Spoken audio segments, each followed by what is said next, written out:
I just like my clap blew something in my eye. You got dust on your hands, big boy. What even was that? I mean, I just like wolfed down a full fucking foot long Subway sandwich. No joke. Ooh, baby. Yeah, A it whole showed foot up long? at fucking like 5:15, and I was like, bro, I'm gonna take this bitch to bed. You know what I mean? Like, I get I'm it. I get fucking, it. I wolfed that bitch down. It was sweet. get I it. liked it. All right, what'd you get? What's your Subway order? I get, of course, you got to start out with the appropriate bread, which is Italian urban cheese. Of course. Okay. I don't all right. know who the fuck is getting like white bread or wheat bread. Like, what's wrong with you? Or like people who get flatbread. Ooh. You tell me you get white bread or wheat bread? I'm telling you, I get flatbread. You get flatbread? That's so much worse. Okay. I do it for a specific sandwich though. It's like this buffalo chicken thing, and I like the way the flatbread. Like the flatbread isn't like flatbread. It's like this like very rubbery. Yeah, isn't it kind of like pita bread? Yeah, like I don't know what type of. I don't think it's a bread. I don't know what substance it is. You're like, it's definitely plastic. It's it might 100%. This is not actually edible. It might be, but I think it goes well with a buffalo chicken sandwich I make. But I also haven't been to Subway in like 5 years, so I don't know. Really? I do not go to Subway. Or the only sandwich shop I go to is a place called Las Patas down here in Florida. I don't know if they have Las Patas anywhere else really, but it's fucking good. So all right, dude, my wife and I, so our house, like we bought our house down the street. Yep. Is like an Albertsons, a Subway and stuff like that, but we have so many times gotten fucked by this Subway where I'd go in and it's like, we ain't got meatballs, we ain't got the bread you want, we don't have meat, and I'm like, how are you selling sandwiches? There were like literally twice that we went in there and they were like, we don't have bread. And I was like, that is a struggle. Okay. And then like we ended up asking like, what's up? And they're like, the morning people just didn't make it, or like the people didn't make it that week. And I was like, so it's not that you don't have bread. It's that nobody made the fucking, no one did their job to make the bread. Why are you even open? You forcing people to just fucking buy salads and fucking like super overpriced bags of chips? What is this? It's ridiculous. I mean, did you tell him you have to hold my meat as I eat it out of your hands? Yeah, I'm like, put my meatball in your hand. I will have to be my sandwich now. Yeah, I'm like, you have to baby bird it to me. That's how I want it. Just fucking vomit in my mouth. Nah, so I get that Italian urban cheese bread. Then I get meatballs. Then I get a little bit of pepperoni. Well, okay, I can't even say a little bit. I just get pepperoni, and they fucking like, they just, grab a fucking handful of pepperoni and just slap that bitch on there. It's delicious. Get American cheese. Just a little bit of, Parmesan cheese and a little bit of salt, and have them toast it. It's basically a pizza. It's a pizza sandwich is what it is. That sounds like it.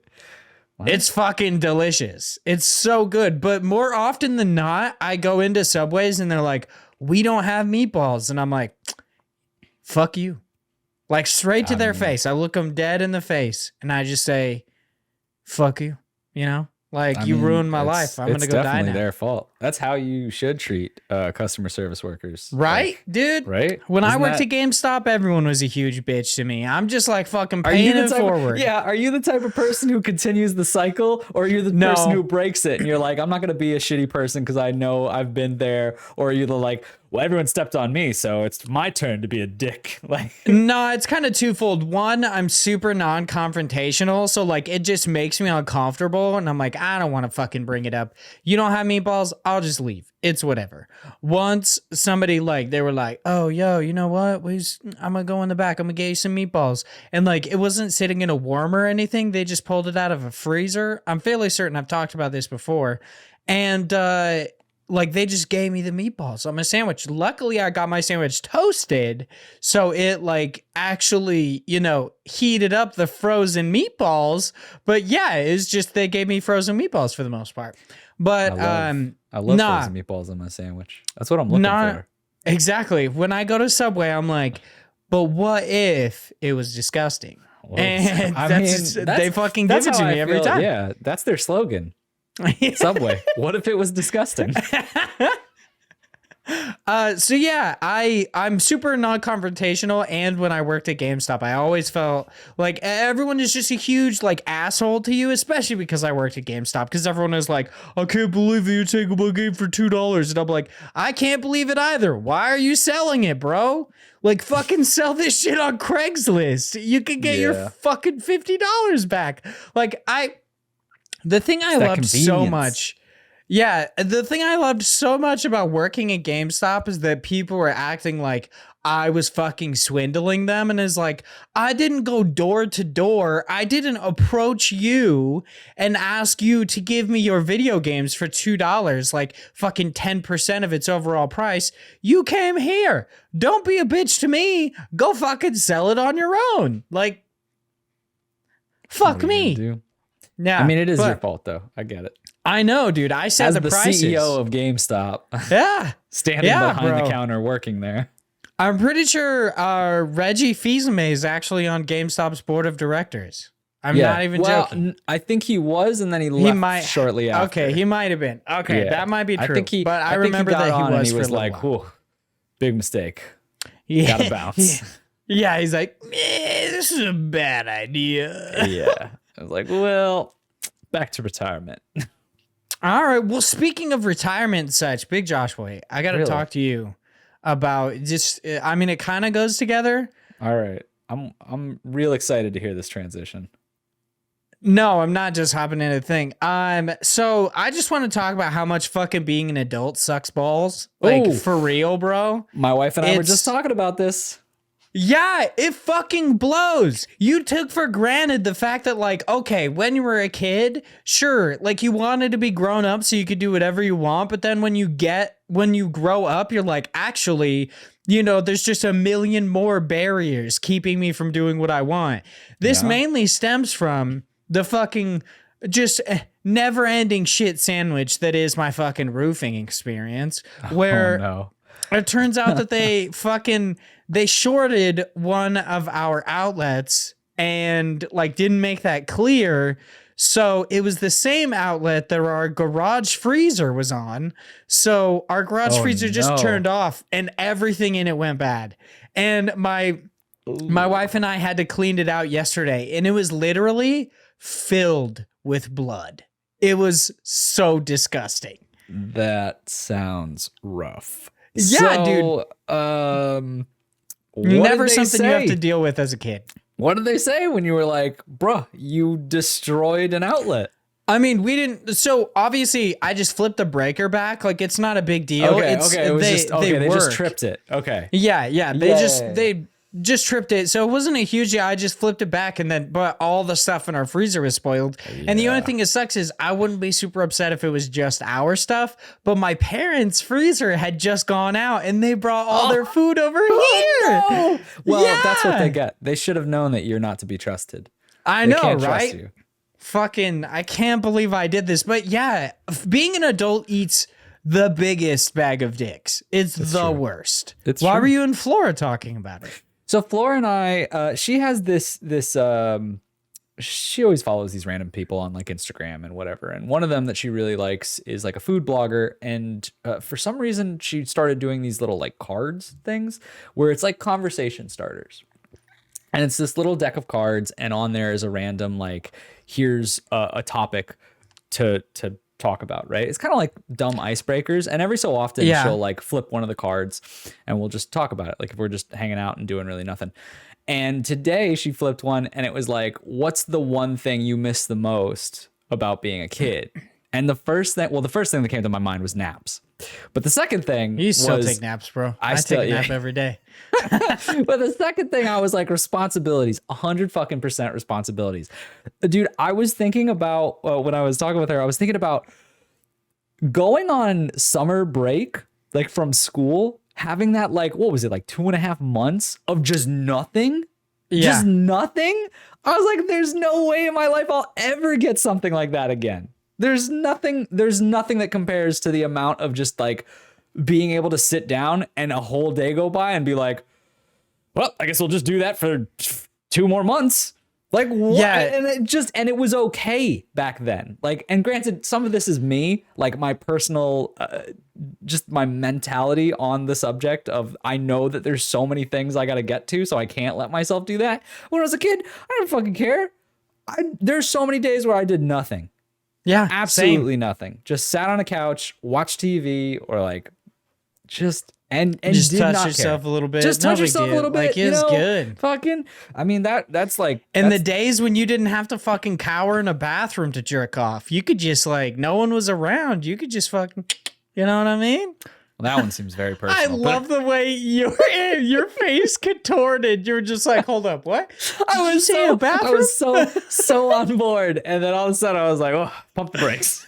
Yeah, hold up. What was that about a bathroom? No, responsibility is the fucking worst. I truly can't wait to be just like my dad, talking to my kids, being like, trust me, life fucking sucks. Appreciate this. You know what I mean? Yeah. Like, be like, it's all downhill from here.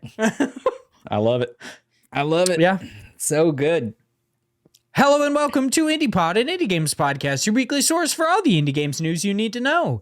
This week, we are not actually bringing you any main news stories, but we do have some new deals and quick steals, a whole bunch of new stuff, and, you know, just a whole bunch more. Before we get into any of that, I would like to introduce myself, Vaughn, alongside my illustrious co-host, the biggest of average Josh Boys. How you doing today, Big Josh Boy?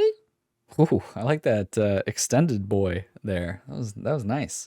I'm honestly, I'm pretty sure I do it every week, and sometimes that one you was seem longer, to really though. appreciate. That you one think was so? I think so. I think because it had more of a like a curve to it. It was like boy, and I'm like went up. Okay, you know? It was a little bit more. Okay. A little bit more. Okay. I enjoyed it.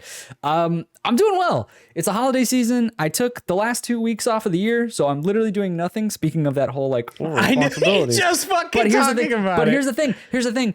It's not that relaxing because it's like, oh, I don't have to do work, but I'm literally doing a ton of things for my house because I'm trying to keep up with just like all of the dumb shit that you have to do to make your house look nice and to keep general maintenance going, because during the weeks when I'm working, I'm like too tired to do all of the shit. So a lot of it is like, I'll play a few games here and then it's like, okay, today I cleaned out the garage. I took down all of the Christmas decoration stuff. I did, you know, yada yada.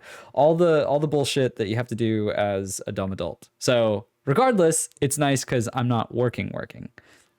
Yeah, and you don't have to worry about snow, dude. Woke up this morning to like over a foot and a half of snow. Wow. Wee. That was super fun. Literally every road on my way to work was iced over, like thick sheets of ice. Sounds super awful. fun. Yeah. I would not be happy with it. It's one of those things where like I don't really want to live in Florida for the rest of my life, but I feel like I will.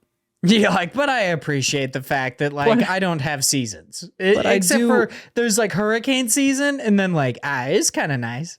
Yeah. Cuz here's the thing. It's like 60s, 70s right now in Florida, and it's like that's not that bad.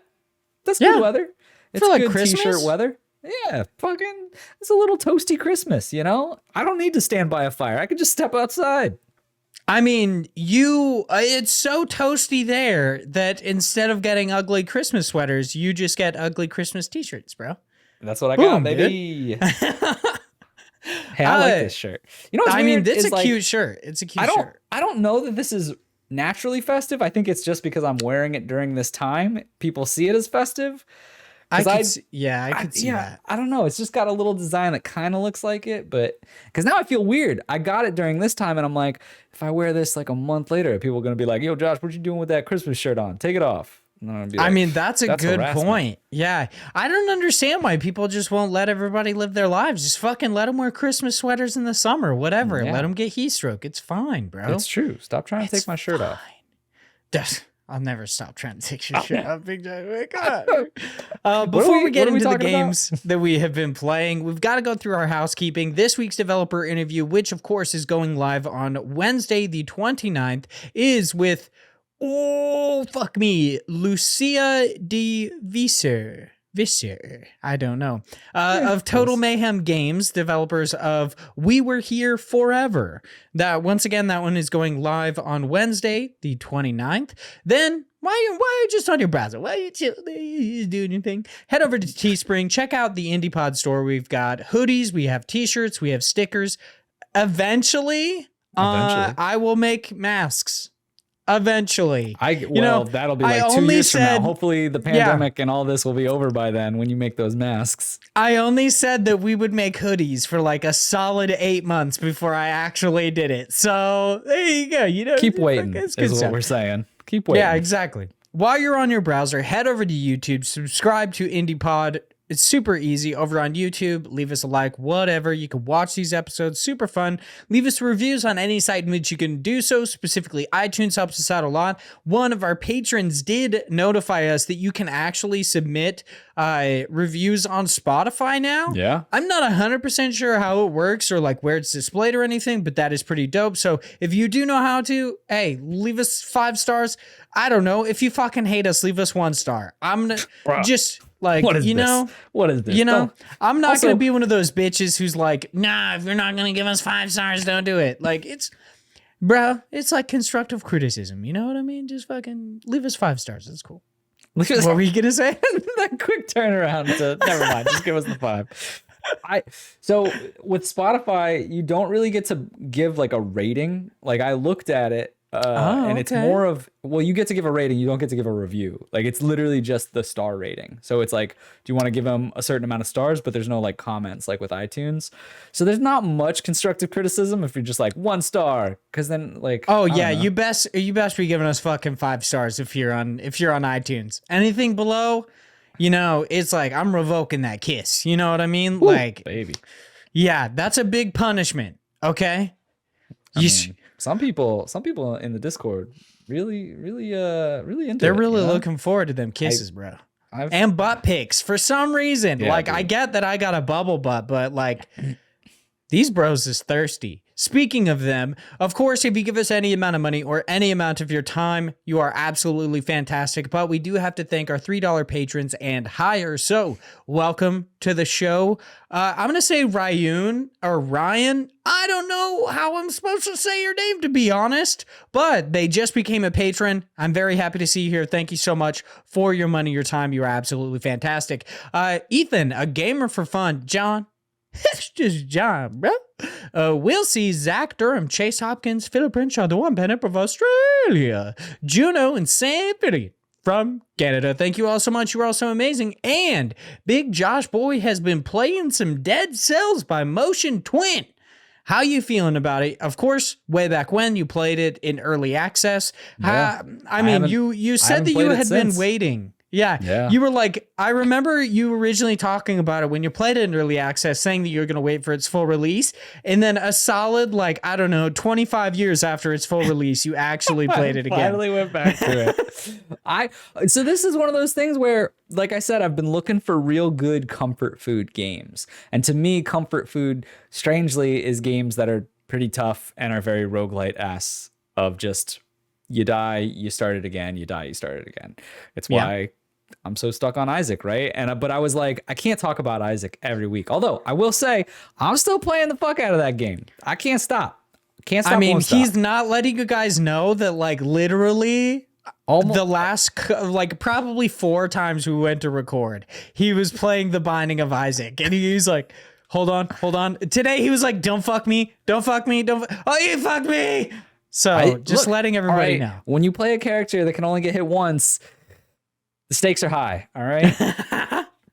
All right. But okay. So I didn't want to just play Binding of Isaac, and because I have some time off, I was like, all right, I'll play a little bit of other games. But I'm not looking to get into anything too deep right now, just because I'm just not in the right headspace, honestly. Dead Cells is good because I have some familiarity with it from when I played in early access, but holy moly, has it changed in very minor ways, but just, there's new areas, there's new enemies, there's new items. The leveling system to your items is totally different. I can't even remember too much on what it was, but I think it was very much of like strength, dex, and agility. Well, maybe it was something different.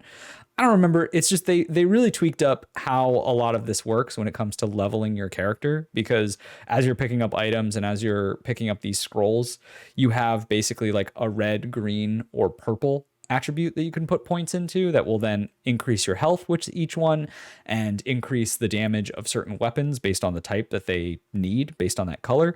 And I really love the balance that they've done with that of like, even though all of my items might be red, I still want to put some points into purple and green because it adds to percentage of health. And like with each upgrade of one color, that increase in health goes down. So like, I forgot about that. Yeah, it goes from like 50% to the next level is like 10%. You're yeah. Like, and so you're like, okay, well, I guess so there's that balance of like, I want to be stronger, but also I need health. So I'm going to keep putting points into possibly something that really doesn't help me that much. So I definitely enjoy the way they do the balancing system with it. I think the fact that they now have, like I played with the new patch where all of those random characters are there. Like, you know, you now have the nail from Hollow Knight. You have like the gun and sword combo from the Curse of the Dead Gods game. You have, there's the stuff from Hyperlight Drifter as well, and from Blasphemous. And Skull, I think. Yes, from Skull. Yeah. And it's really cool because there's a lot of, so if you remember in the game, there's certain rooms that you'll find that are like not anything useful other than very, very light lore. And you'll like stumble into this room and you'll be able to investigate things.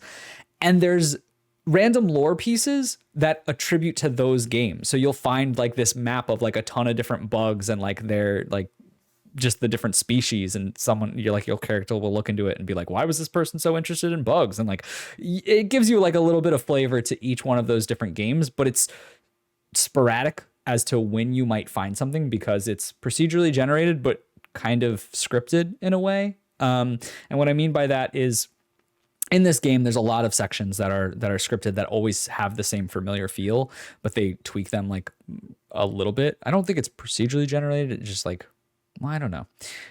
Regardless, it's basically done in a way where you're going to notice a lot of patterns, but it dishes things out to you kind of in pieces. So like the only reason I know this is because I had to play this game once because I tried the cloud version before I downloaded it onto my Xbox. And I was like, oh, this runs pretty well. I'll download it. For some reason, the save file is totally different and fucked it up. And I played like 7 runs and then it just said, nope, no, you didn't. And I was like, well, fuck you then, and had to restart.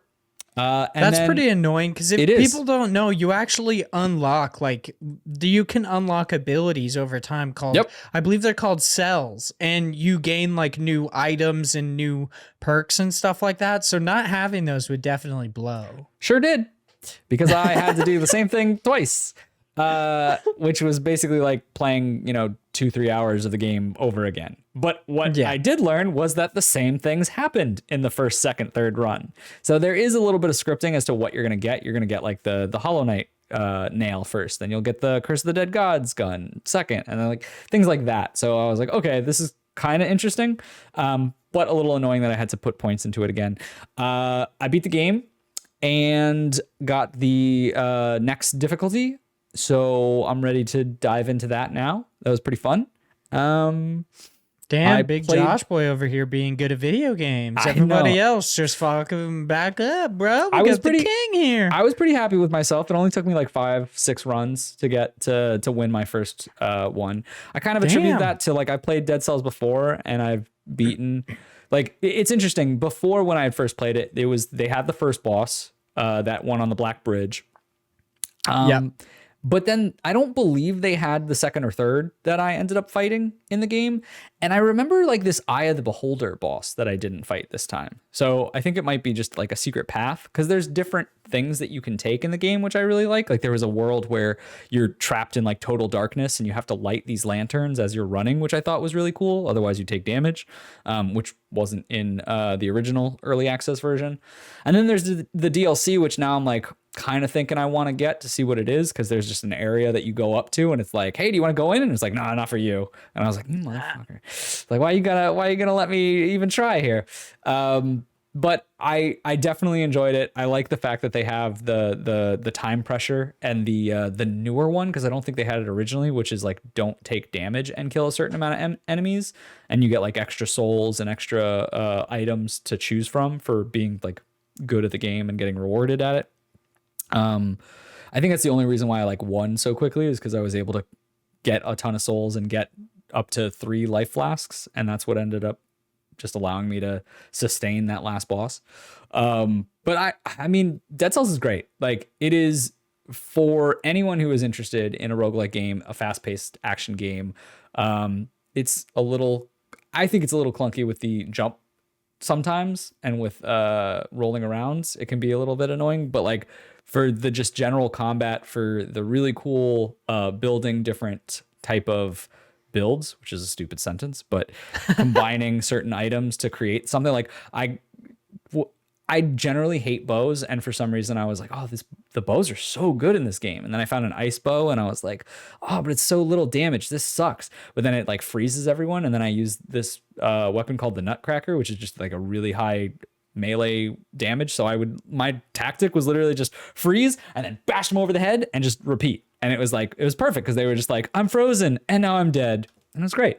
And it was like, at first I looked at it and I thought both those items sucked. And then all of a sudden, fucking great items. What do you know, that's how it should be. Yeah, the last time I played, I remember like I like a lot of the thrown weapons that you get that are like grenades for the most part.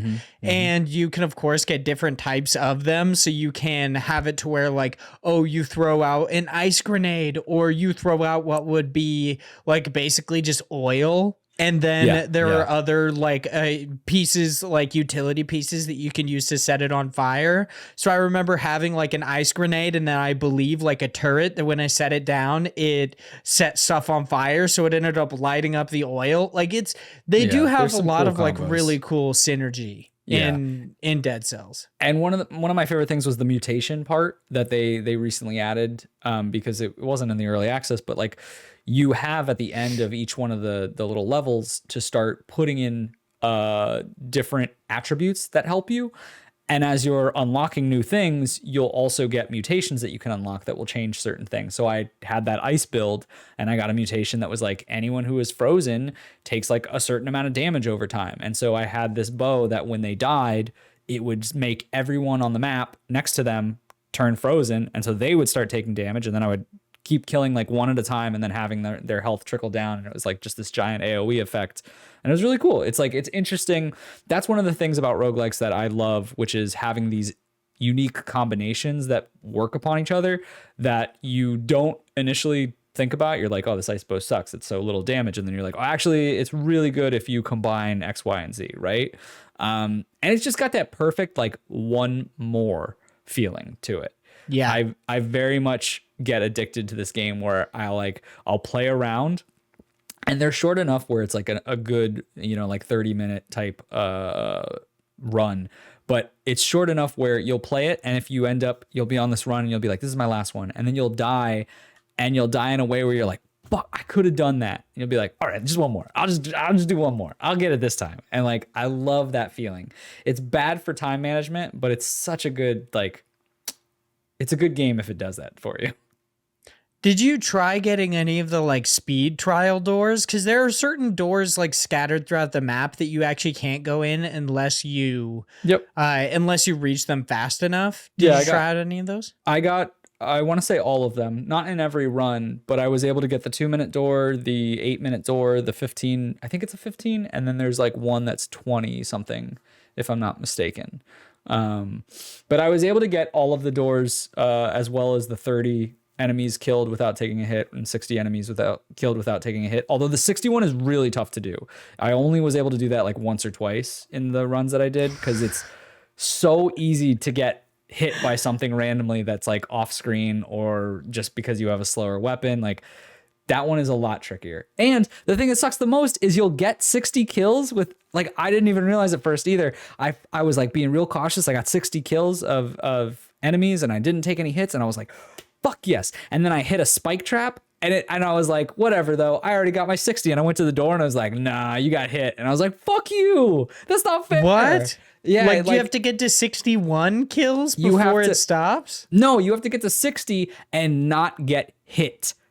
And like, That sucks even more. yeah, so like you can get hit earlier in the level, but then if you get that 60 number, you have to no damage so that you can open that blows. Oh my god. door. So I was so mad. I was like, I did this. All right. Well, do you think you said that you might pick up the DLC? Like, how likely do you think it would be for you to pick up? Like, I think there's the bad seed. There's more coming. I know that I know there's more than just the bad seed, but then they also have a new DLC coming. I believe in 2022. I want to say. So I want to play it a little bit more. I want to try to do the extra difficulties and see how engaged I am after a few more runs to see if it really holds me, because I've loved the time that I've had with it so far. But once again, with these, like I need to just keep playing and see if it really hooks me to say like, oh, I want to keep grinding and see what level I can get up to. But I could still see myself getting the DLC, especially since, I technically have the game on Steam, but I ended up playing it on Game Pass anyway. But like, usually, if you get games on Game Pass, I think their DLC is also 10% off, whatever it is. So I'll probably end up doing it, but I just need to put a little bit more time into the Ascensions or whatever they're calling it, the difficulty levels, to see how I feel about it afterwards. But honestly, good friggin' game. People should play it. Yeah, it's super fun. I if I remember correctly, because I ended up watching I think it was by Squatch Gaming or something like that on YouTube. It was a breakdown of the Dead Cells story, and it is actually really interesting, but I think those higher difficulties actually give you additional enemies, like additional bosses to fight. Yeah, cool. So if I remember correctly, and you eventually get some like crazy bosses to fight, like the guy who sells you like mutagens and cells, that really weird guy that has like a tank on his back. Yeah. He's a boss. Oh, dope. Okay. Yeah, there's like a bunch of people that are actually bosses that you just like randomly find throughout the levels and stuff like that. Yeah, so I'm into that. I'm definitely into that. It also helps that with like Evil Empire Evil Emperor, I'm not 100% sure, constantly updating this game, that like there's so much content. Like you don't even have to buy the DLC, and you would easily have just hours upon hours upon hours of new content. It's insane. But for me, because Dead Cells, of course, we all know it's great. It's by Motion Twin. It's good stuff.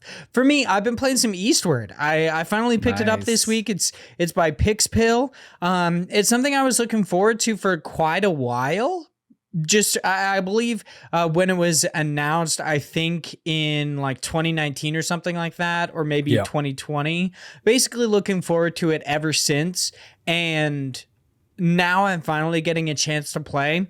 I do have to say that I feel like it's kind of, it has a very slow start to it, where I actually kind of feel like I'm just doing like kind of dumb, tedious tasks, like for no reason. I don't know why I'm doing them. So like that Garden Story feel? Almost, but this at least I think is building towards something, because I know eventually you do actually start a journey eastward, whereas you start off the game underground in a city underground, because apparently there are like horrors, like this fucking hellscape up on the surface of Earth. So instead you fled underground. You are this guy named John is his name, which I fucked that up. It's a little bit different. It's kind of the same. So who's Joel?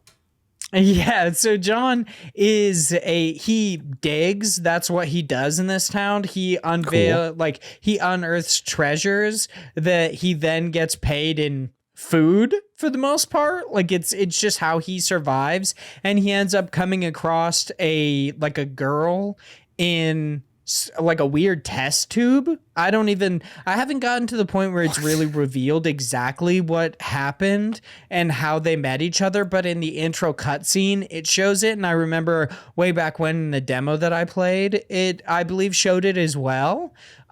So basically comes upon this girl, Sam, that is just in this weird test tube. She's like the cutest little girl ever. And you basically just are like trying to live with her, trying to raise her for the most part. Like she doesn't get to go to school because for some reason the mayor in this town has to give you a letter of recommendation to the school, and she ends up actually getting to go to school. But when she does, she gets bullied and decides to go to the surface. Like it's all very weird, and I feel like it is building up to something, but it's just doing so very slowly. And I know the game has like a 30 to 40 hour like completion time, right. not like 100%ing it. How long have you played so far? I've put in like 2.5, 3 hours, and I still feel like I haven't gotten to where the real crux of the story is. Right. Like it's a little weird. What's gameplay like in this stage? Are you more or less just going from like point A to point B and like cutscenes are happening? So it's kind of weird. It's almost separated into acts. So you basically like wake up as John, and you have to go to work. You then go over to the dig site where it turns out that slimes have infested the dig site. So you go and kill a couple of... Then. I mean, I love the slime design, but that's about... I mean, I enjoy the game, but like that's definitely a highlight so far. You kill a bunch of slimes, and then the day is over. You get bitched at by the mayor because you didn't unearth treasure. You then just like go and you have to go meet this guy. He fixes your frying pan, which is your main weapon. Then you go home, you cook Sam dinner. The next day you go and Sam is meant to be going to school, but she doesn't have this recommendation letter, so you have to go talk to the mayor and then come back with the recommendation letter. She gets to go into school, and then you go do some random ass other job that it does an absolutely terrible way, like a terrible job explaining how exactly you do this job, where like this guy is like, and it's just a mini game where you try to whack these different things into a hole, but instead of saying that, this guy's like, we take these plants and we put them inside of these crabs, and the crabs, they run around, and if they run around a little bit faster, they make a heavier plant, and then the plants, they go in this hole. Don't ask what happens to the crabs, you won't like it. And it's just like, so do I follow the crabs? Like, what do I do? And I was like trying to hit the crabs, and nothing was happening, and my time was running out, and it turns out that I just needed to start whacking these plants that were on the ground into this hole. Like, it was very odd. I then get done with that, go pick up Sam at school. She's getting bullied. I play this weird RPG within the game. Like, it's very nonsensical. And go home. She goes to school, gets bullied, goes to the surface, and I try to go get her on the surface, where I have to fight a bunch of different slimes, a bunch of these weird snake plants, some big ass fucking caterpillars and flies, and eventually I accidentally awaken a trash golem, and I have to fight it. It doesn't seem very well connected, where I'm like, I have yet to actually get to what this game is about. Right now, It's just kind of like I said, it's just kind of like tedious, where it's just go, do this, you're done, come home, go, do this, you're done, come home, go, do this, you're done, come home. And I feel like I am building toward the larger narrative, because I finally gotten to the surface. Mm-hmm. And I'm like looking for Sam up there, or I believe I got to the surface, and then John got hurt fighting the golem, so then I play as Sam, and Sam has an entirely different gameplay method, where like John, you'd hit stuff with a pan, it's basically just a melee attack, and you could drop bombs, versus Sam uses an energy gauge to shoot what would be like magical projectiles at stuff. Okay. But they don't damage them. They just put them in like a stasis, so they can't attack you. Gotcha. Yeah, I just got back to the John. Joel. No, Joel. Oh, Joel? Do? No, yeah, what does Joel do? Dude, he just gets clubbed to death. You know what I mean? Oh, damn. Poor Joel. Fucking rip. I can't believe it. No, so I don't know yet how much this is a little bit hard where it's like I'm enjoying my experience, but if the game continues to be like this, I know I'm going to get sick of it, very much like I did with Garden Story, because it feels like I'm not moving forward. I'm just kind of treading water.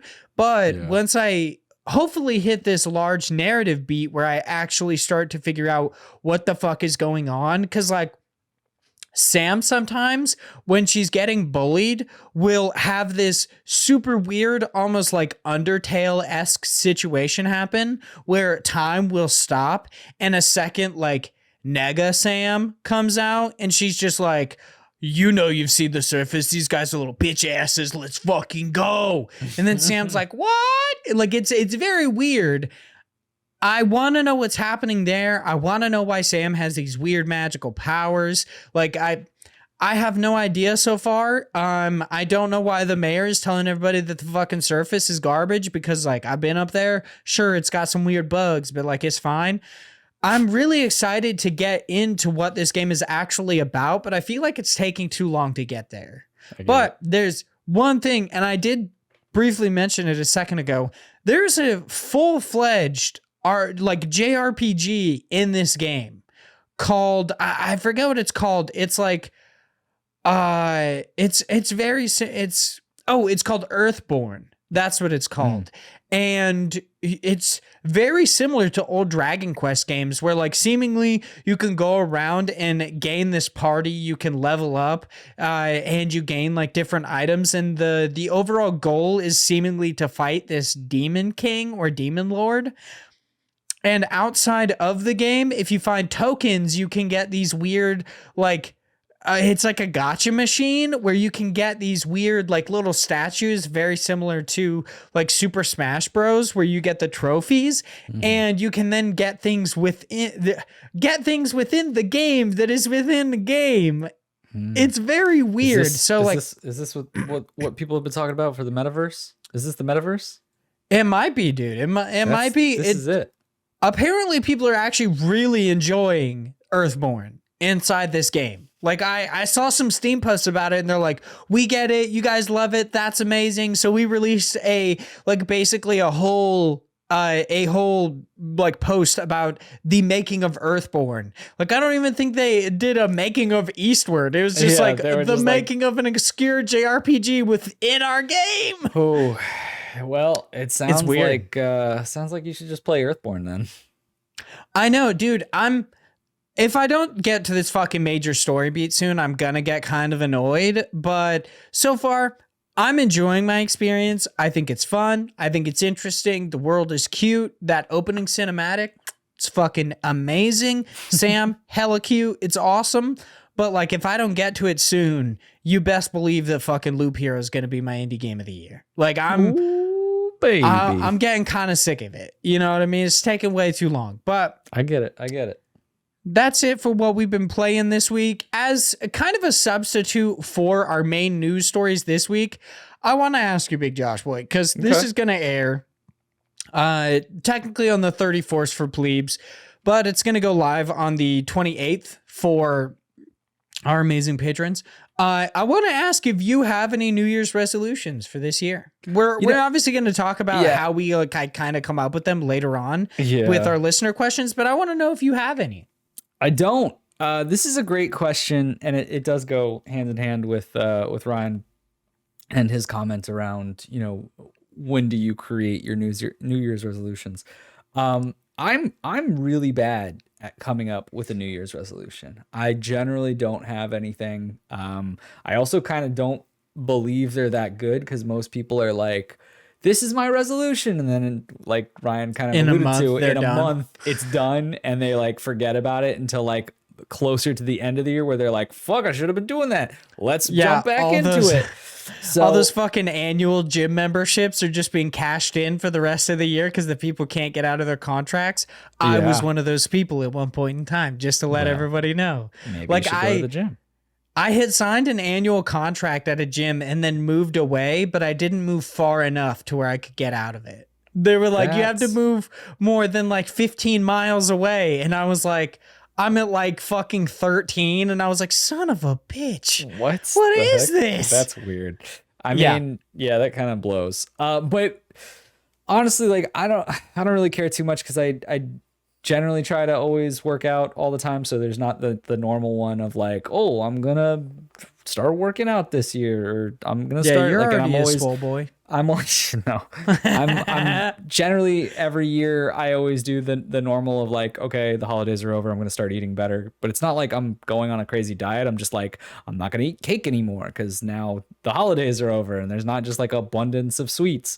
I do love how easy that one is for you though, where it's like there's no cake around, so I'm not gonna eat cake anymore. Like you, well, that's you're basically like thing. I'm not gonna go out of my way to purchase cake. I don't, yeah, because like I don't buy any of that shit. But on the holidays, it's just like, hey, here's the gift, and it's always fucking chocolate, and you're like, I don't want this. Just get me nothing. Stop. Yeah. Give me a $10 Amazon gift card instead of like this fucking gigantic bag of candy. My mom used to do that shit where she would get like, oh, man, stuffing the stocking is such a dumb idea. It's like, it's basically just the candy pile. It's like putting a bunch of candy in a sock. Some gift cards in there too, dude. I normally get some like fucking Amazon or Steam gift cards. It's dope. So my mom would always do this every year. This year she finally was like, we're not doing presents at all. And she just gave me some money for a grill, even though I already had one. And she was like, well, I've already given you the money. And I was like, all right, fuck it, whatever. So, but like generally it would always be like a sock full of just a ton of chocolates. And I'd be like, cool. And I would have that chocolate until next year. And then be like, I guess it's time to throw it out because I've got this new chocolate. Like, so I generally don't care about that stuff. Like, granted, it also depends, you know, like if you're bringing like ice cream cones to the party, like I'm gonna eat them. But, like if it's just chocolates, like, come on now, no one gives a shit about it. Get out of here. All right. So anyway, yeah, Big Josh boy already fucking svelte. Like he doesn't need to work out. Went on a big fucking tangent to say, no, I don't have anything because I don't really think that they make sense unless you really stick. Like the only one I've ever remember had and kept was I'm going to try to take more pictures. And I was really good about it. And then the pandemic hit and I'm like, what the fuck am I going to take a picture of? I'm in my house like 24/7. I'm like, I don't, what am I going to take? Today I looked at this wall in my house. Like, I don't care. And there's still some events I do. Like I'm not always in my house, but like it definitely died out and I'm just bad at that in general. But like that's the only one I remember doing and keeping. But other than that, like that was a pretty trivial one. Like it's not like there was anything crazy about it. It's not like, wow, big resolution. Like I'm just gonna fucking live my life. I don't know. I'm just bad at it. If someone gave me a resolution, I think I'd be better at it. Like I'm the type of person who's very good at like, you give me a structured list of things to do and like I'm on it. But if it's like, hey, I need you to sit here and think about what you need to do to better yourself, I'll be like, denied, not doing it. Is there anything that you would like to accomplish in 2022? Anything special that you're just like, oh, I'd really like to, I don't know, like write a short story or anything like that? That's interesting. I'd like to do, man, you know, I worked on a documentary. I like how you just said that you find this difficult. And I know. Like, I know. How about you do it? Like, how about you do it though? You fucking bitch. I really enjoyed. I've been getting more into doing video editing and things for my job, and I did a documentary with my boss this year, 2021. I'd really like to do something like that, but in more of a video game lens. I'd love to do something that would, and I don't know what that would be, but I'd love to start getting back into working on video projects because I love doing the reviews and I'd like to do something like that, but maybe a little bit adjacent to it. And ultimately I'd love to be recognized by a more larger party. I've talked about it before as kind of like a jokey joke, but like I'd love to get it. Like I want to work for the Idea at Xbox team one day in my life. Just because it would be indie games and it would also be working for Xbox, which I think would be cool. So doing something like that and getting recognized by a company like Xbox would be fucking crazy. But here's the thing, like that's not as much resolution as it is like, that'd be cool. You know, yeah. Like I'm not really good at getting those like milestones of like, how do I achieve that? Like, that's not me. Like I'll just keep doing shit until maybe it happens one day. And that's kind of my goal in life. Yeah. For me, I within the past couple of weeks have started to write. A couple months ago, I thought about basically writing my own isekai story because That's I'm cool. fucking obsessed with it. So within the past couple of weeks, I actually started to write it, and I feel like that's a good goal to accomplish within 2022 is to just finish this one story, finish this one what would be book, and then see if I enjoy it from then on. But so far, I'm actually having a lot of fun writing it. I was telling Chase today at work, because he also writes on the side as well. I wrote like 7-8 pages, and then I was leaving the prologue of this book because I wasn't 100% sure how I wanted my character's voice to be and like the cadence of the story. I wrote like 7-8 pages, went back, started to write the prologue, liked that so much that I was like, everything I wrote before this is useless. I just have to write it all over again. I had to delete it, which I mean, that's I actually good, though.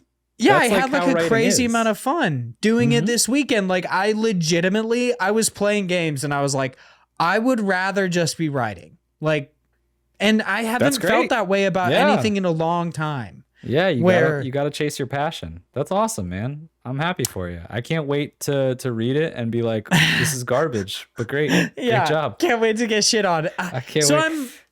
That's something that I'm looking forward to possibly doing in 2022. Well, okay, so that would be my resolution, I guess, is getting that out in 2022. Yeah, is what I would like to do. Other than that, I don't necessarily have like a massive amount. We're getting a dog, so that's kind of exciting. I talked about this before. Yeah, we're getting the little corgi pup, and that's going to be in like February, I think. Yeah, I fucking hates corgis, little bitch. So yeah, we're gonna be getting a corgi pup, and other than that, like basically just, I don't know, like my wife and I want to start like trying to have a kid next year. So baby, stuff going on. That's interesting. Wow, you realize that might be the end of IndiePod. See,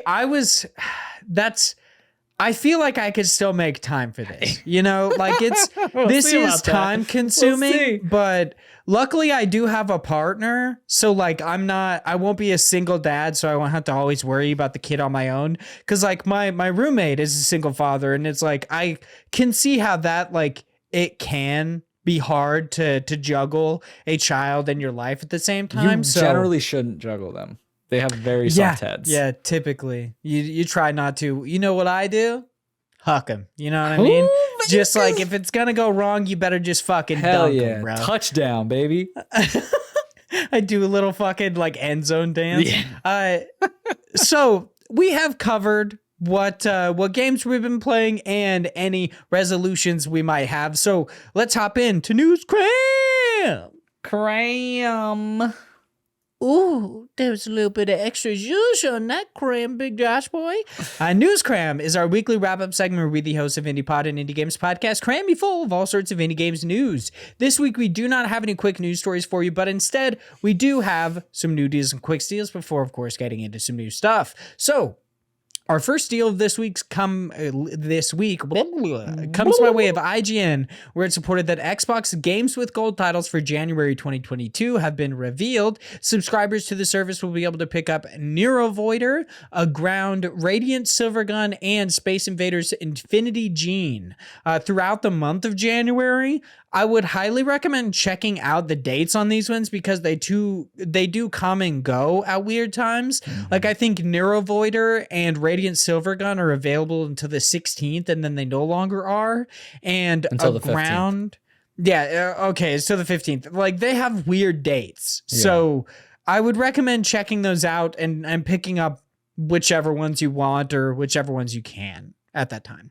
Over on Polygon, it's reported that the Nintendo Switch Indie World Sale is still running and includes major discounts on some of your favorite indies, such as Hades, Axiom Verge 2, Boyfriend Dungeon, and much more. So be sure to check out that sale before it ends on December 31st. Of course, this is going to go live for plebes on the 31st. So if you're listening to this on the day that we put it out for free audiences, be sure check out your Nintendo Switch. Go to that Indie World sale. There's got to be some dope ass indies on there. And lastly, Steam's annual winter sale is back and is running it from December 22nd until January 5th. So you do have a little bit of time to hop into this one. Have you picked up any games on the winter sale? I have. I picked up Hotline Miami. It was only $1. What? It was Big only Josh $1. Boy's finally going to play Hotline Miami. You could say that's your New Year's resolution is to play Hotline Miami next year. I got yelled at. I know. I saw that in the Discord. People are telling me I gotta play it. So in 2022, I will play Hotline Miami. All right, there you go. For me, I picked up the Mass Effect Legendary Edition. Had to pick that one up because I got a dope Mass Effect poster for Christmas from Sanchi. So you gotta get the game. It's fucking awesome. I mean, I wanted it anyway, but I picked that up. I got Mass Effect Andromeda because I was like, if I'm going to have all the Mass Effect games, I might as well also have Andromeda. And I picked up Eastward. All three were on sale, so that was pretty dope. But now on to some new stuff. Our first 4 items in new stuff come by way of Nintendo Life, where it supported that Metroidvania Medium Knot by Gotcha Gotcha Games and Blue Boss is now available on the Nintendo Switch and PC via Steam. The 2D action adventure game The Company Man by Forest is headed to the Nintendo Switch sometime in early 2022. We have a developer interview with them, right? We sure do. Yeah, I feel like this is one of the first few that you started doing. I don't know. Maybe? No. Really? Was this recent? It was from this year, yeah. Oh, yeah. Weird, dude. Time is a flat circle. Everything just feels weird. Okay. All right. Sure does. Well, there you go. If you're going to check out the game, might as well check out the developer interview. That Life Sim Cozy Grove by Spry Fox LLC just received some winter-themed content in which players can partake in a 6-week-long winter festival.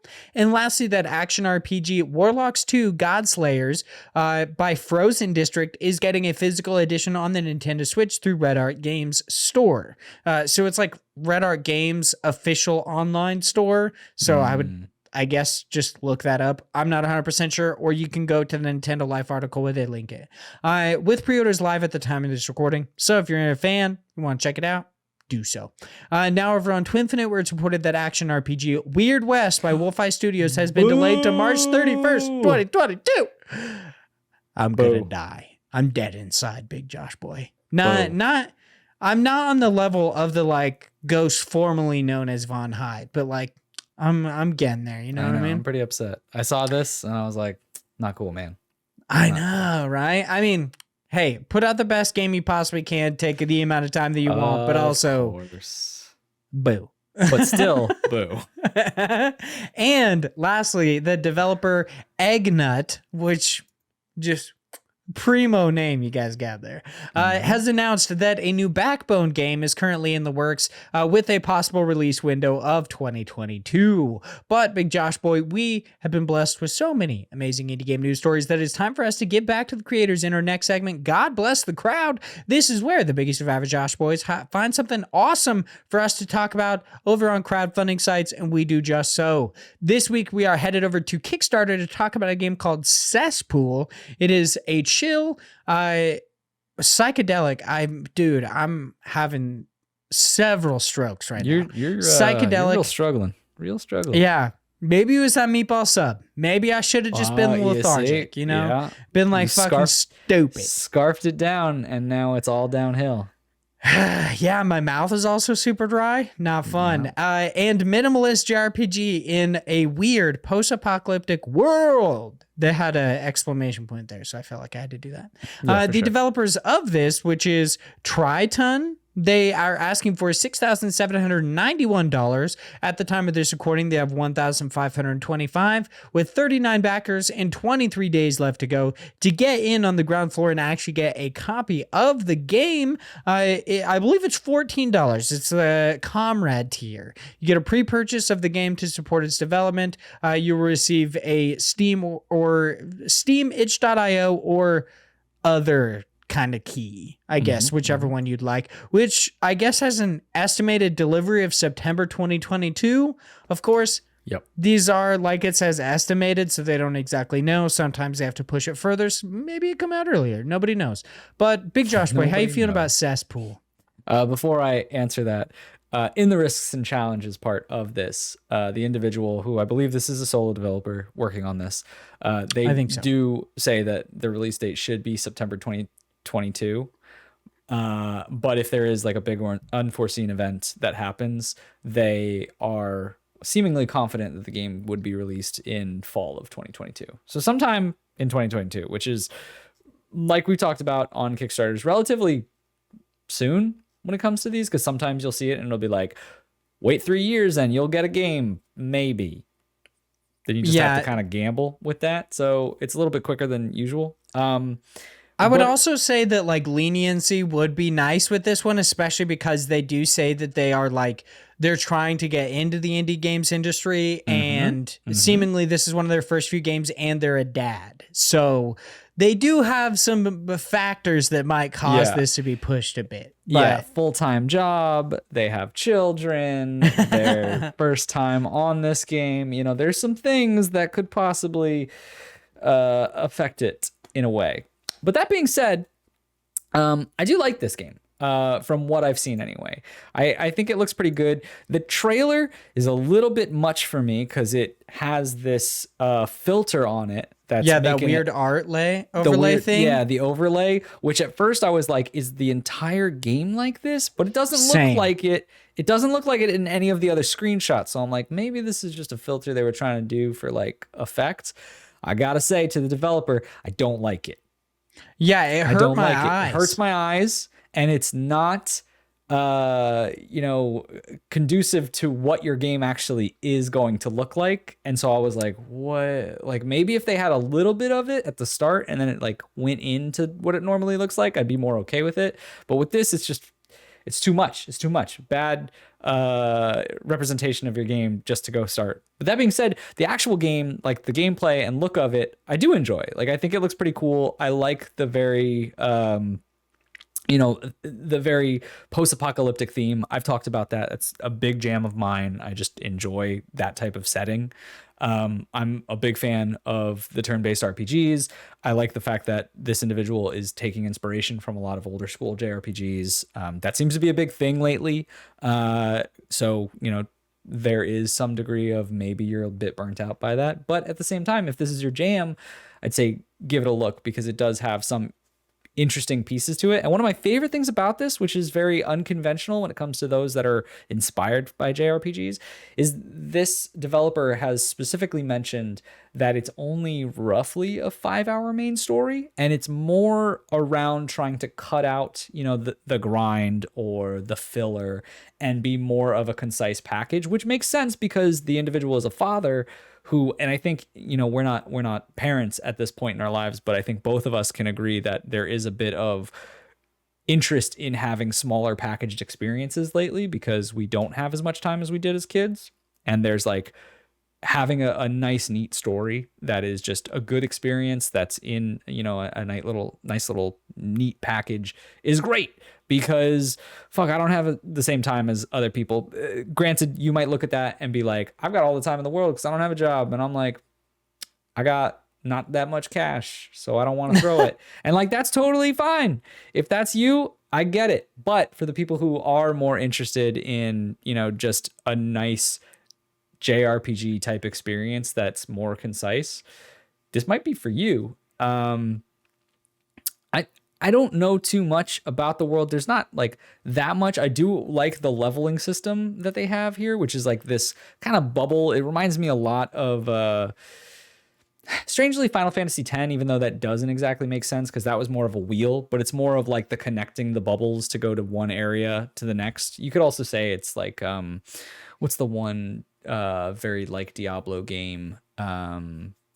Free to play. Why can't I think Path of of this? Exile. Path of Exile. Thank you. Very similar to that, with just the interesting skill tree of unlocking and going through different paths, which I think is pretty cool. Like I like it, although I don't understand it just from the screenshot.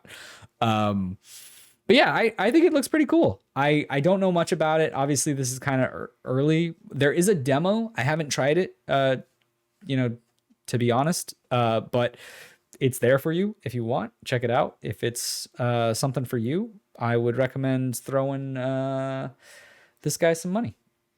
There is definitely a fetus enemy in this game, by the way. I just realized that. I was reading the enemy names in this bit of art, and it's like Raptopol, Outcast, Fetus. I do like, I do like the little fetus enemy, which is funny because it kind of can seem like it's not a fetus and trick you, I guess, because it looks like it's a little fetus that is then on like a kickstand for some reason.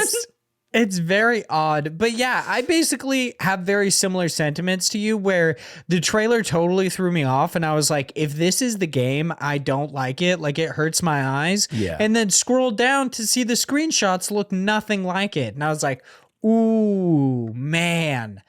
I can't imagine. I know that there are probably a lot of people who checked out this Kickstarter and did not scroll down. They were like, this hurts my eyes. I'm out. Because we've said this many times before that those small extra things that you'd have to do, even if it's just mouse wheeling down, that people don't actually cost you a lot. Yeah. People do not do it. Like I work for a company. I'm in a marketing team on a specific software company, and we do metrics on people who are like on our website and what they do.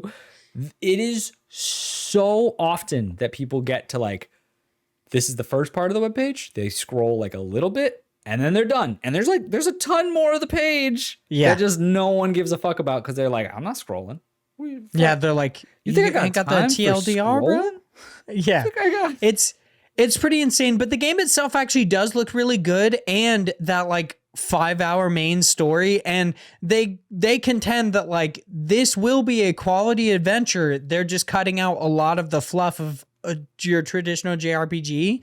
Plus, if you do want to 100% the game, they say it's going to be double that, so you get like 10 hours, which is pretty nice. It's still a good amount, especially if you're really into it and you're like, oh, because that's the thing, right? Is like, especially myself, who will constantly promote the idea of smaller experiences as long as they're good, obviously.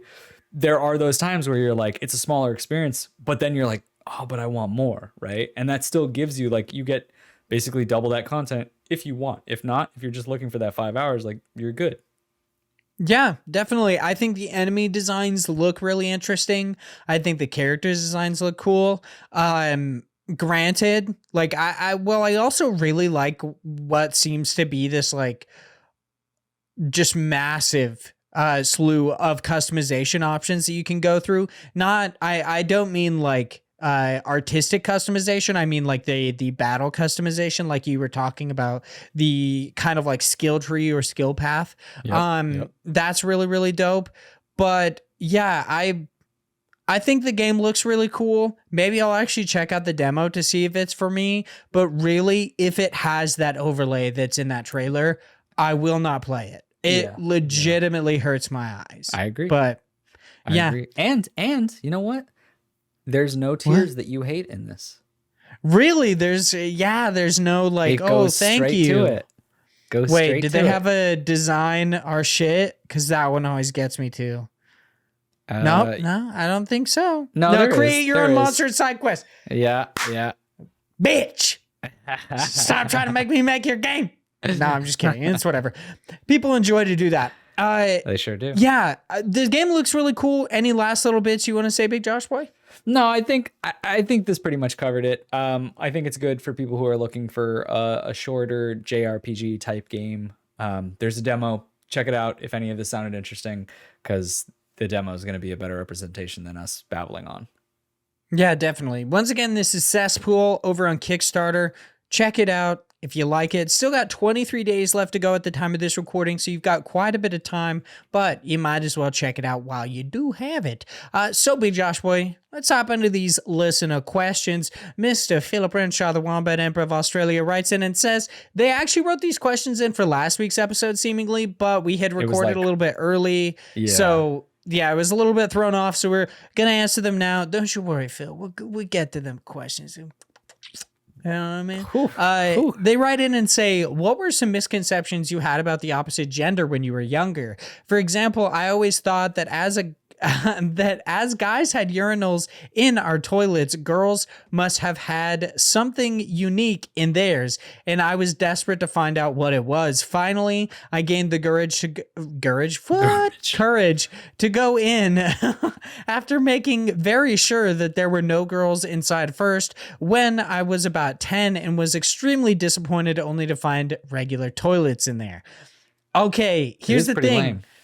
The exact same thing. No joke.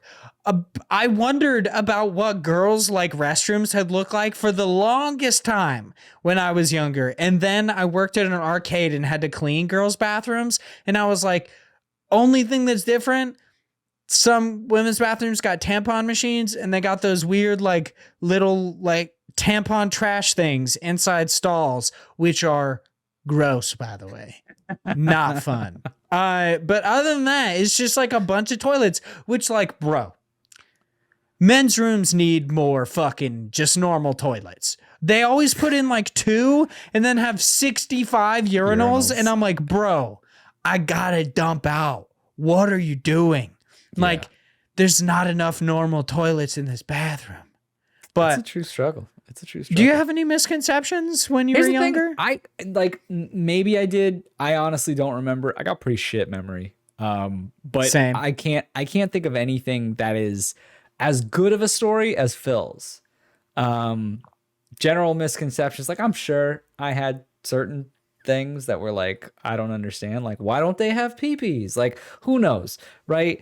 But I can't remember anything that would be like, I mean, the biggest one for me would be thinking that they had butt babies. That was a big one for me. That's weird. Yeah. Never thought that. Yeah. Believing that like babies were born out the butt. That was a little bit odd. I remember vividly when I was a kid, like talking to my mom about how fucking weird that was. I was like, you poop out a baby and I poop out poop. And she was like, not how it works. That's yeah. Trust me, I did not poop you out. Yeah, that was like I would say that one is definitely the biggest misconception that I had. But other than that, I also can't think of any like big ones. Like seriously, the toilets one, definitely. I got that too. And the butt babies. But outside of that, I honestly can't say that I had any. Like it's... Yeah, I don't know. It's very odd. But they also write in and ask, what 5 games would you say were fundamental to your video game taste? For example, for me, those games would be Super Mario Bros. 3, Doom 93, Metroid Prime, Warcraft 2, and Tetris. All of these games have shaped my game preferences, and I see the DNA in at least one of those games when I play a new game that I really enjoy, or am really enjoying. So Big Josh Boy, you got 5 games that make up the foundation for your video game taste. Which would you say they would be? Number 1, Psychonauts. Oh, okay. Number 2, Diablo. Mm-hmm. Number 3, BioShock. Number 4, Binding of Isaac. And number 5, Super Mario RPG. The reason why for a lot of these is mostly because it's the first in the series or like genre that really got me into that. Like Diablo, that was one of the early games that I played on the PC where I just fell in love with it because it had such an interesting, like most games were like very kiddie back then to me. It was like your Marios and it was like such a different idea of like fighting the devil. It also had a ton of just this procedural generation and RPG mechanics that I had never really seen. The elements of building your character, especially if you went like the wizard of going like different spells and things and fighting these enemies. Psychonauts. It was the first platformer that I was like, this is how a platformer should be. It was obviously, it didn't age as well as certain things just because the camera panning out and the difficulty spiking, which makes no sense in that game. But it's like such a good damn game. BioShock.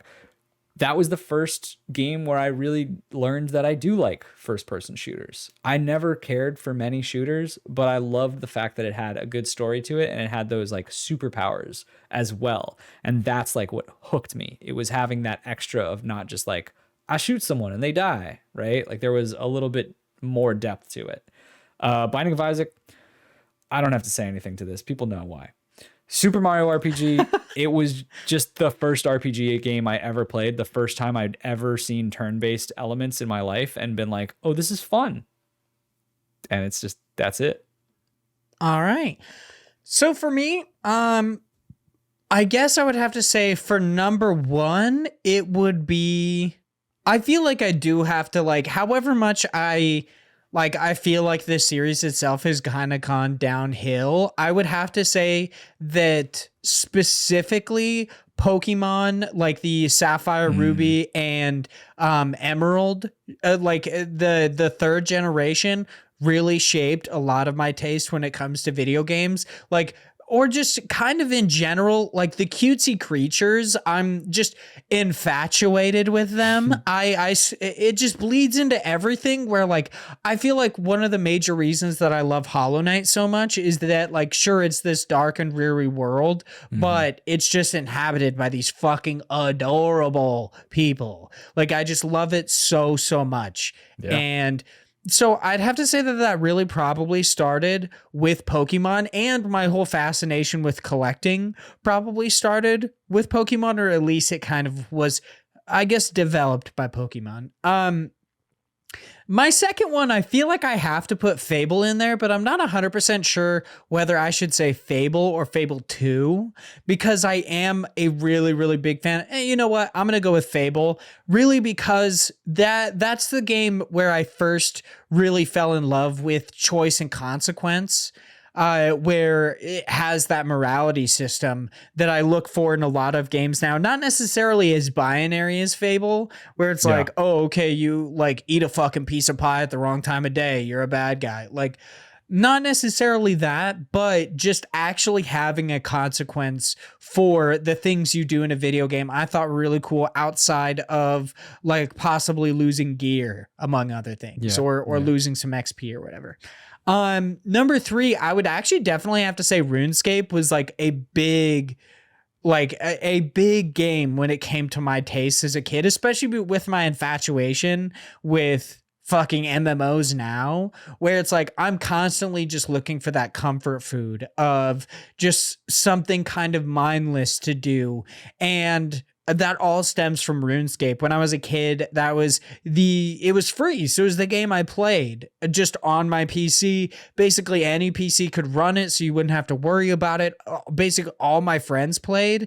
It was so awesome. I really, really loved it. And there are some other games that I would throw in there as well, where it's like RuneScape definitely affected my love for MMOs, but I feel like browser-based games in general really shaped a lot of my gaming taste when it comes to like the convenience of play. Like the Last Stand series, I really, really love that. And they just Armor Games put out the Last Stand Aftermath on Steam, and I like really want to buy it, but it's like $25. And I was like, oh, I gotta buy Eastward. yeah, the struggle. So yeah, I'm going to say Pokemon Emerald because I fucking love Emerald. Rayquaza is dope as shit. Then I got Fable and I got RuneScape. I guess for my number four, I would have to say I'm going to go with Mass Effect because I love its like large branching story that just exists within multiple games, like being able to take the things that you do in the one game and take it to another and kind of feel like your shepherd is your own. Plus, a big thing was like the relationships that you build within Mass Effect. Really kind of like, before then, I don't think I had ever really paid attention to the like just relationships that I had with other characters in video games. And I could also say this a bit about Dragon Age, because I feel like Dragon Age, ultimately the goal in those relationships is really just to have sex. But Mass Effect is similar, but also you get to see how those relationships develop because you are Shepard throughout all of those games. So like me, I main Shepard and Tally. Tally, you don't romance in the first game, but she's obviously in love with you.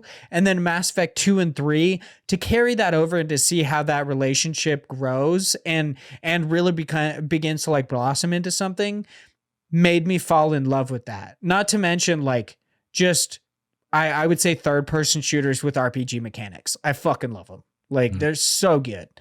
And then lastly, this is a hard question, especially to answer on the spot. So this is a crazy question, because there are games that you're mentioning that are making me think of like, damn, maybe I should have put this, or maybe I should have put something different. Cause like there's so many good games that influence how you enjoy everything that you play now. Yeah, that's so true. Like there's so many things that build up that foundation of your tastes, like why exactly you do or don't like certain things. Like I feel like my thing about fucking like pickaxe animations, there's probably some weird reason in my past why I fucking despise the pickaxe animations in Stardew Valley. I'm sure. But I really don't know. We'll never for my number 5, I want to say I guess I'm just going to throw Skyrim in there because like the fact that when I initially got to play, or you know what, I'm going to go with Oblivion more than Skyrim, because that was the first Elder Scrolls game I hopped into, and it was the one I really fell in love with. Like I like Skyrim a lot. I can even say that like I think it's a great game, but I adore Oblivion. I fell head over heels for that game. And I feel like it was one of the first experiences I had where you just had complete freedom to do whatever you wanted. And I've just basically been searching for that freedom in other games ever since. So yeah, for me, it would definitely have to be like Pokemon Emerald, Fable, RuneScape, Mass Effect, and Oblivion would definitely be up there. So I want to say like Caesar or Caesara. I'm not 100% sure how to pronounce this. I'm fairly certain you've told me I pronounce it incorrectly before. That's my bad. I'm sorry. I eat shit. But they write in and say, what Christmas food did you enjoy the most this year? So Big Josh Boy, do you even have like just Christmas foods that you eat every year? I mean, not really. It kind of changes. Like we don't have a set thing. And also I have, you know, like a Christmas dinner usually with like my mom. I have a Christmas dinner with Flora's parents.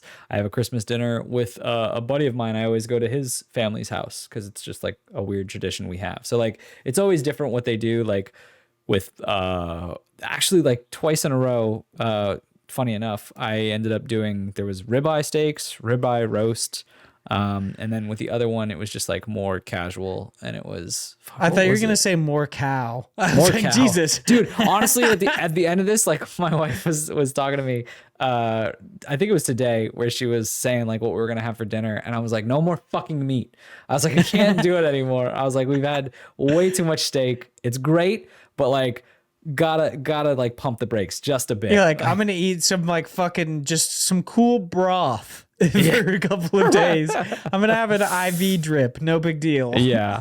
But you know, honestly, I think the best thing was probably just the ribeye steak. It was good. I'm not a big steak guy. I gotta be real. I think I've said this before. Like I like finger steaks, but I don't like steak. Of chicken fingers for Christmas. No, okay, so I have like the couple of different, the funny thing is you're like, oh, I have all these different Christmas things. We never do the same thing. The exact opposite. I have all of these different things that I go to every year, and it's the exact same meals every year because they have these traditions where like on Monday we went to her, I want to say great grandma's house. And we had lasagna every year. They have lasagna. So we went over there. We had some lasagna. We did like a white elephant thing. Then not so much with my family. My family always does something different. But then on Friday, we did something with her grandpa. So they do a prime rib dinner every year. So we went over and we had some Caesar salad, some prime rib, some baked, it was baked mac and cheese. Yeah. And then sounds good. The next morning, every year, we have a dessert, like I want to say, or not dessert, a breakfast casserole that's like eggs, sausage, cheese, and some other things in there as well. That sounds good. And also these pastries that they call roadkill that are definitely just like some sort of Danish with jelly filling. But gross. Yeah, every year we have the same stuff. Just same shit every time. It's very weird. So it sounds like you're sick of it by now.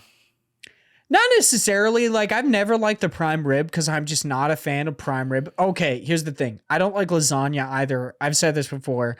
Yeah, it's just something I kind of choke down. The prime rib, like, I like well done meat, and it's almost never cooked that way. But they luckily like give me the end pieces to where it's like more well done versus everyone else has got a fucking pool of blood on their plate. And I'm like, that's disgusting. Like, gross. But my favorite probably has to be the like breakfast casserole. I really, really like it. It's basically just like nice fluffy eggs. Then you've got a little bit of sausage in there. It's like basically diced up like link sausages. Then you got some cheese and some sausage on top. Oh, it's so good. I'd be into that. I'm down. Yeah. All right. I'm it's coming fantastic. over for Christmas next year. Hey, dude, it's my in-laws' house. So I'm going to be like, sorry, I'm bringing my podcast partner along. Morgan stayed at home. Yeah. Like, I'm not even bring your Morgan, daughter. Get the hell out of here, Morgan. It's not time for this. All right. You don't get to see your family. You don't get to Big Josh hostage. God damn. So Dennis writes in and says, do you enjoy or despise Christmas music? Really? We've talked about this Big already. Josh boy, how you feeling about Christmas We've talked music? about this. I love it. I fucking love it. I go hard into it. The minute Thanksgiving is over, my wife and I will look at each other and we'll be like, it's fucking time. And the Christmas music, it plays nonstop. I love it. I don't know why. I hate man. it. It's So definitely a fucking nostalgia much. thing for me. It's because it just like it hits a soft spot in my heart that I'm always like desperately reaching to try and feel the same way I did as a kid at Christmas and never will. But like the music is okay, I guess.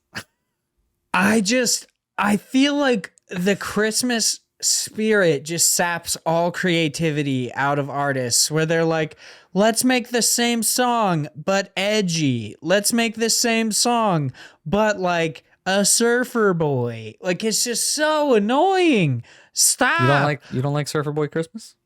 Dude, it's just like I've heard Jingle Bells a million different times in a million different ways. I don't need to hear it anymore.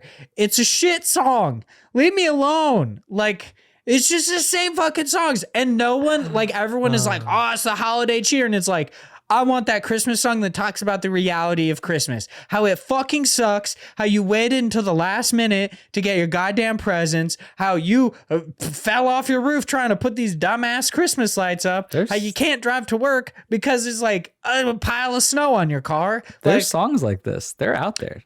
I feel like they are, but they probably sound a lot like Jingle Bells, and I think they can eat my dick. You know? I hate them, dude. I fucking hate Christmas music. But I'm not a festive guy. You're a huge Scrooge. It's okay. Yeah. Like, fuck Halloween. Leave my doorbell alone.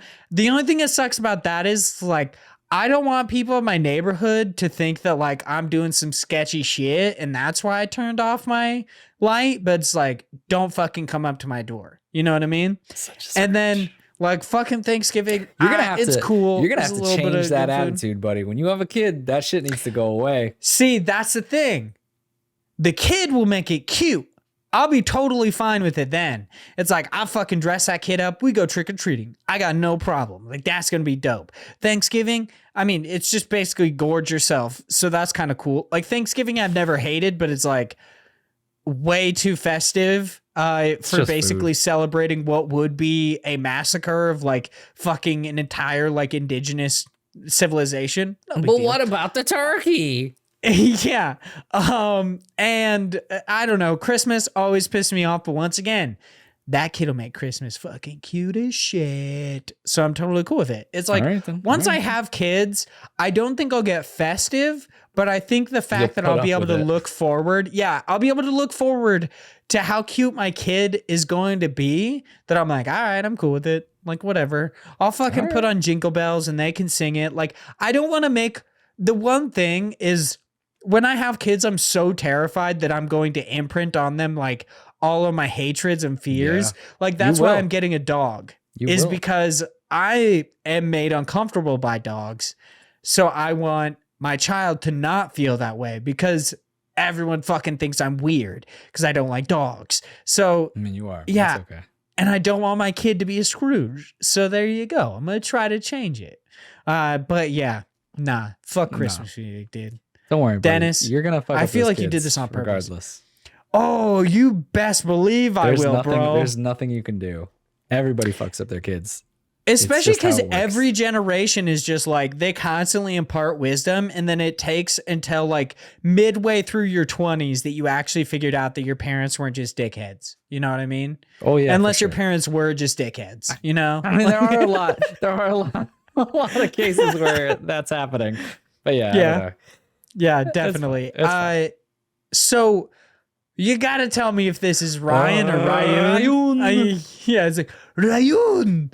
Writes in, it says, long-time pleb, first-time writer. When do you start writing or just noting down your New Year's resolutions? For me, it is usually after January, and the first thing I write down is next year I will definitely stick to my resolutions longer than 1 month. I love that you put that in quotations. He's like, I know I say this every year. It's not gonna work. I get it. This is I what I also was talking love that about. it's like, This is what I was talking about, man. I love that he does it after January. So it's like, you're already in the year, bro. Yeah. It's like a New Year's resolution, not the new 11 months or like 10 months resolution. No, man. You got to New start Year's before. resolution. Just sometime within the year, you have to do it. That's how it The works. last day of the year, like last day, fucking December if you do it, 31st, dude, if I didn't 2022, take- you're if just I- like, I want to eat a booger for this year's If resolution. I didn't take a single picture for 364 days, but on that 365th day for my resolution, if I just took 3,000 photos, I'd be like, I took more photos this year. I mean, you know what's funny is like, depending on how many photos you took the previous year, you could take like 3. And That's you'd be like, true. It'd be more. technically, more photos, Dude, bitch. technicalities are great. All right. I know. That's the how poophole you- is the loophole, right? It's somewhat true. The thing is, we already talked about this at the top of the show. I don't really do it because I don't really stick to anything like that. But asking when do I write down mine? Apparently on the episode of IndiePod when Vaughn just fucking forces me to come up with one. For me, I feel like that's also like they always taught you in school that if you had a specific goal, the thing you needed to do is write it down because like there's a certain percentage like you're more likely to actually accomplish or at least work toward it if you write it down. I never write my stuff down. So like luckily I remember a lot of them where I wanted to beat at least one From Software developed Souls-like game. I beat Dark Souls 2 this year. I felt good about that. I also wanted to beat Moonlighter. I've still got, 4 days to beat Moonlighter. So maybe that one's going to happen. You know what? I'll say my New Year's resolution. I want to try to get all the check marks on that hardest character in Isaac. Oh, how many? I don't know how this works. How many check marks do you need? Like I have to beat every boss is what I'm saying. Like okay, every character has a little notepad next to their character where you'll see every time you do something on hard mode and beat a certain boss, it'll stamp a little stamp next to them.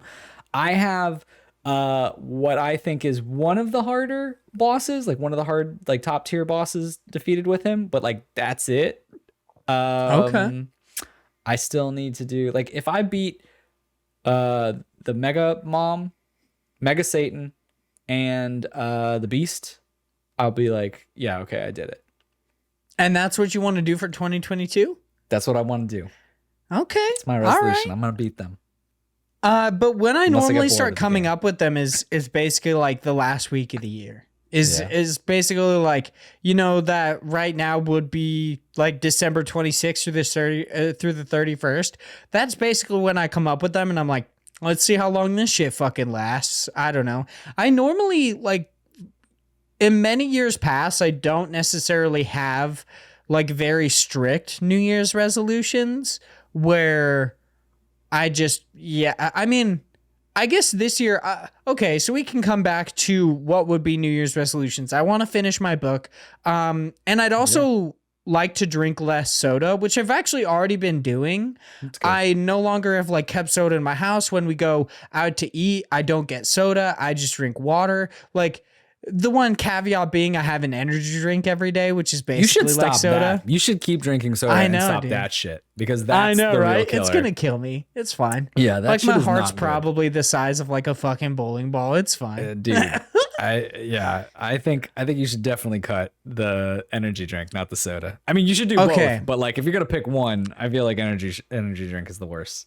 You reminded me of one thing I want to talk about before we get off the podcast. Okay. And this is something that I've wanted to talk about literally every week since I came back to my job, because about coffee, I will get an energy drink like for a couple weeks, like for a couple months, I would get like an energy drink and a bagel because I couldn't charge my card if I did less than $1. And since I get an employee discount, the bagel would go under $1. So I was like, fuck. So I'll just get an energy drink. I cannot tell you, like, it's inconceivable how much I want to straight up launch someone into space when I purchase something from them and they like criticize me for purchasing it. And like they're saying like, these are bad for you, right? Oh exactly. My God. Get your fucking, I mean, literally granted, exactly. Here's the thing. They're right. But okay, I know they're right, but why are you telling me? But I think like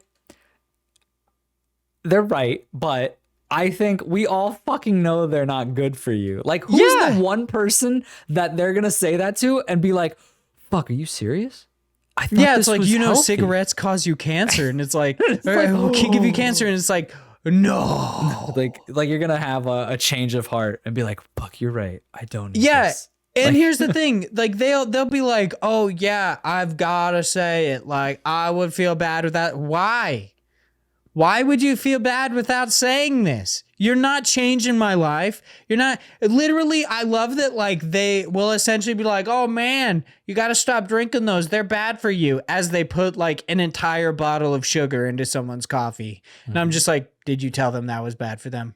Did you tell them that their arteries are clogged? Like, bro, the amount of salt I eat is going to kill me far before these fucking energy drinks do. So it's like, there's a lot in my life I need to change. I don't need to hear you fucking tell me that I should stop drinking energy drinks every time I try to buy one.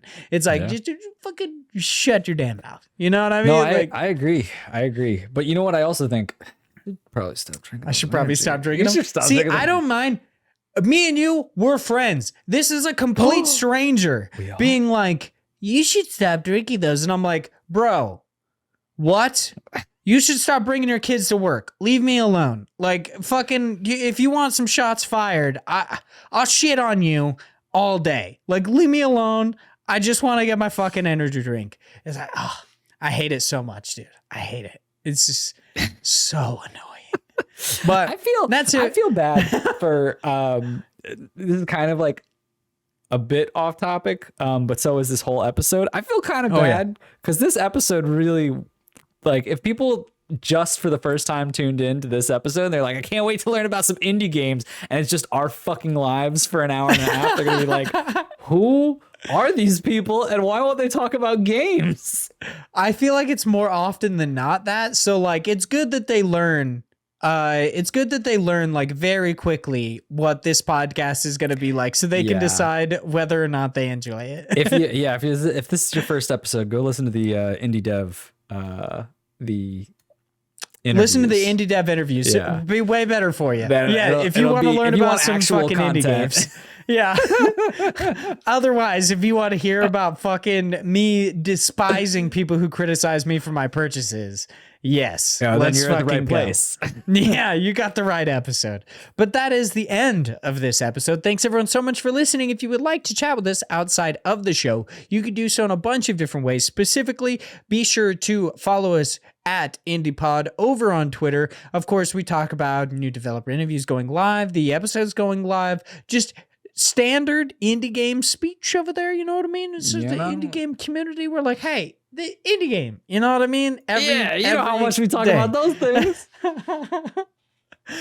So be sure to follow us at IndiePod. You can follow me, Vaughn, at Hyde Legion. You can follow Josh at _George90. But before we hop off, I got to go through our housekeeping one last time. Please make sure to check out our indie dev interview going live on Wednesday, the 29th of December. That is with Lucia de Visser. I don't know. I'm probably just butchered it again. Of Total Mayhem Games. Their This is a really game good episode, is by called. the way. People should listen to this.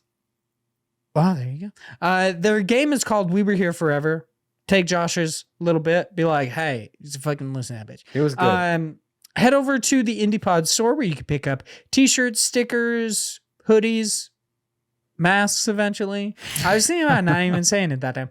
Head over to the IndiePod YouTube channel where you can watch these episodes. Leave us reviews on any site in which you could do so, specifically iTunes. Helps us out a lot, but you can also leave us one over on Spotify now. And thank you so much to all of our amazing patrons at the $3 tier or higher. If you give us any amount of money or any amount of your time, you are absolutely fantastic and we love you for it. But gotta thank those patrons. So thank you so much to Ryan, Ethan, a gamer for fun, John, it's just John, right? We'll see Zach Durham, Chase Hopkins, Philip Renshaw, the Wombat Emperor of Australia, Juno, and Sam Filligan from Canada. Thank you all so much. You are all so amazing. And we will talk to you all next week. Goodbye.